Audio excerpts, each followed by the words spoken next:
Hello বন্ধুরা, welcome back to my another blog. সবাই কেমন আছো? আশা করি সবাই ভালো আছো, আমিও ভালো আছি। হঠাৎই ইচ্ছা হয়েছিল আজকে একটু বাইরে লাঞ্চ করব, তো বরকে বললাম আর বড় রাজি হয়ে গেল। তো তারপর চলে গেলাম আমরা লাঞ্চ করতে। আর কোথায় গেলাম সেটা দেখতে হলে তো ভিডিওটা দেখতে হবে। তো আমরা আজকে যেখানে লাঞ্চ করতে যাচ্ছি এর আগেও কিন্তু আমরা সেখানে গিয়েছি, কিন্তু সেভাবে কোনো ভিডিও আমরা বানাইনি।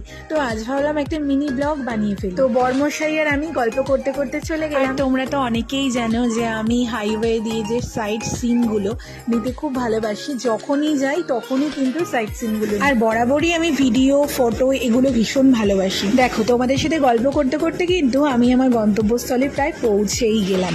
তো দেখতেই পাচ্ছ চলে এসেছি ডি বাপিতে।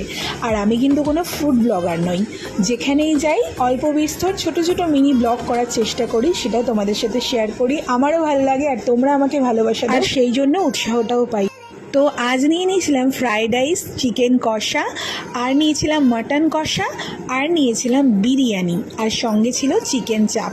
তো এইগুলোই ছিল। তো আমাদের খাওয়া দাওয়া যথারীতি কমপ্লিট, আর খাওয়া দাওয়া কমপ্লিট করে আমরা কিন্তু আবার বাড়ির উদ্দেশ্যে রওনা দিলাম।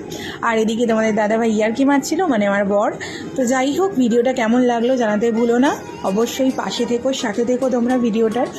আবারও দেখা হচ্ছে অন্য কোনো ব্লগে। ততক্ষণ সবাই ভালো থেকো, সুস্থ থেকো, আর আমাকে সাপোর্ট করতে থাকো, তবেই কিন্তু একটু উৎসাহ পাবো। তো চলো, আমি বাড়ি চলে আসলাম। ভিডিওটা কিন্তু কেমন লাগলো জানাতে ভুলো না। টাটা সবাইকে।